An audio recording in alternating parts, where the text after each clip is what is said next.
So, but no, that's really fascinating. Maybe next time you get into a dream state to where you're conscious enough, at least where you know it is a dream. Yeah. Focus on one object, just one single object, and demand absolute clarity. So simple things like, clarity now, or maybe make a simple sort of affirmation like, I know I'm dreaming, and keep repeating it while you're focusing on the object, or maybe try to pick up a rock or something and keep repeating things like, I know I'm dreaming. And usually your awareness can sort of shoot through the roof. Even if you thought you were consciously aware, it can shoot through the roof to where the point the dream should become, in a lot of cases, so crystallized and clear that when you wake up for real, your waking reality should sometimes seem actually more dim and dull in comparison to the dream state. So, I don't know if have you ever had a dream to that sort of extent? I often say to the girlfriend, like, if I've woken up and I say, like, I had a high definition dream last night, sort of, wow. Because some are that, things are that crystal, and the hairs on people's heads and things like that will be. I'm not sure it's just my memory, or because I don't really know anything about dreams, but I don't know if it's my memory or it's what I think was high definition, but certainly it's like the design of, because I'm an engineer, I designed a tool basically, and in it's the dream state. In the dream state, yeah. and it's quite intricate, and it consists of a series of cogs and a number of other things. But I woke up and I drew it on next to the bedside, and the design hasn't changed hardly since the original drawing from the dream. I'll show you a picture of it. Wow, that's pretty phenomenal, because this is actually one thing I teach within my workshops is, the application side of lucid dreaming, where you can use it for personal and, sort of professional lives.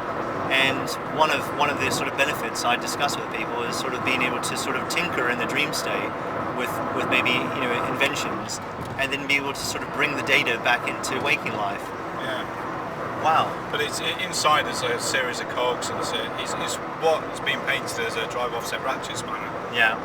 Which means you operate it from that end with a ratchet, and it operates that end, but it's to be used in a confined space. So I woke up. Yeah. Inside there's a series of cogs with X amount of teeth, and now I don't do cogs in my day-to-day work. Yeah. It's not something I ever sort of dream of, or deal with. But I woke up and the right amount of teeth were on the cogs, and still to this day, if you were to open that up, then inside there would be the picture of what you saw in the dream. And that was 4 years ago. Wow. So you were in a sense able to sort of bring that sort of idea straight out of your dream state and into waking reality. Exactly. Yeah. Wow. Don't get me wrong, I brought some complete rubbish out as well. It's not all lights above the head moment. Sometimes I'll wake up and I'll draw something completely crazy, and then I'll go back to sleep, and then a couple of hours later I'll wake up and I go, what the hell's that? Just rubbish.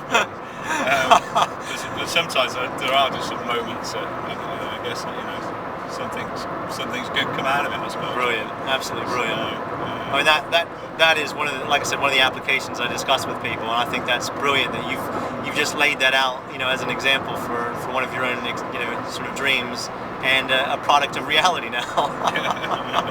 That's fantastic. Wow. So what does your girlfriend sort of think of your sort of level of dreaming? Well, she was trying to get me to go to the doctor not too long ago, just to try and see if there was something basically suppressing.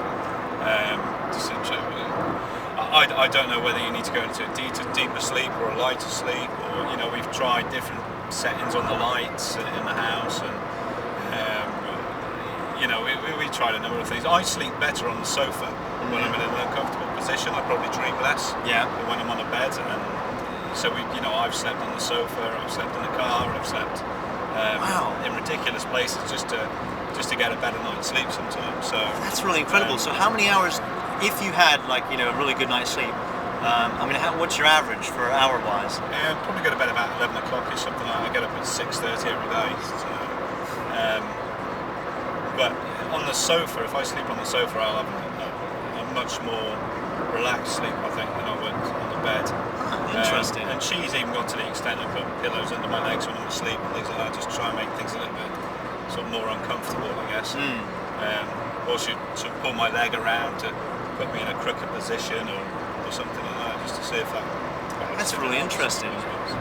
So, from what it sounds like, you're pretty much, instead of entering very deep sleep, you've got a very sort of light sleep pattern, because the REM sleep, which is associated with vivid dreaming, is typically sort of a very light sleeping pattern, right. Whereas the deep sleep, the delta sort of sleep, which is below 4 hertz, you typically couldn't wake people very easily from that state. I mean, once you get to sleep on is it easy enough to wake you? Or? No, I go into what I'd assume is a deep sleep, because I do sleep very well. I sleep well, but I don't. But when I sleep, when I'm dreaming a lot, then I don't get a good night's sleep as such. Oh, interesting! Wow. So you're a bit of a phenomena there. Bit of a weird type, yeah. Well, I wouldn't say weirdo. But she does love me, apparently, in the text says. So. Oh, that's cute. Yeah. Oh, wow. But no, I'd rather sleep on, on a bed of nails than I would on a duvet, just because I know that things are going to be. I don't know whether it's because my body's more focused in just trying to get comfortable or what. I don't really know. Really, I don't know a great deal about it. Really interesting. I mean, I've been teaching the lucid dream stuff for about 2 years now, and I've not come across. I come across mainly people who are insomniacs. They have problem getting to sleep in the first place. But you're getting into, whether you're getting into deep sleep or even staying in light sleep, but not waking up and all the vivid dreaming. I mean, it's wow. I mean, some people would actually chew off one of their arms to have something like that. Oh, they can have it.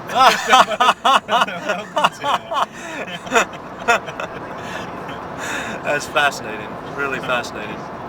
There are literally a lot of people out there trying to achieve what's called wake-induced lucid dreams, so where they literally take, without like a break in consciousness, to enter dream states, to then explore them or use them, with the purpose of maybe practicing a golf swing, maybe a bit of escapism, things like that. And so if you're doing that much vivid dreaming, then that's something that a lot of people would really sort of, a lot of people are aspiring to. Yeah, I mean, it must be bad for guys that can't sleep. But I know I moan about it, but I guess I'm quite lucky that I do sort of nod off. But it can't be nice for these guys that spend all night awake. So, Wow. So how do I get rid of it? That's the question. That's an interesting one. I mean, like I said, I haven't really come across the issue of somebody dreaming too much. It's usually the complete and utter opposite of that. People, I'll usually do at the very beginning of my talk, I'll say to people, how many people are able to recall at least one dream every single day? And you've got maybe out of 30 people, maybe 5 people put their hands up, and then I'll say, how many can remember more than 5 dreams every day? And then everybody puts their hands down, and then I'll go further and I'll say, how many people have are only remembering maybe 1 dream a week? And then more than half of the group put their hand up. So it seems a majority of the population actually have the problem of not having hardly any dream recall, very little or no dream call whatsoever. And you seem to have the opposite. Well, my girlfriend's the opposite to me. She says she doesn't dream at all. So there's nothing there at all when she goes to sleep. Like you say, she says to me, I'd love to be able to sort of drift off into some sort of fantasy land and go off there. But so she is dreaming. She's just not sort of having the recall, because we all do it. It's all part of REM sleep, and even deep sleep, the non-REM sleep. We do sort of dream in that time, but it's typically unproductive for lucid dreamers because it's too deep a sleep and maybe they don't have the right access points. Whereas the lighter stages of sleep associated with the REM sleep is usually more sort of productive for people. But sounds like you're probably entering sort of very vivid dreams at every point of those sleep cycles.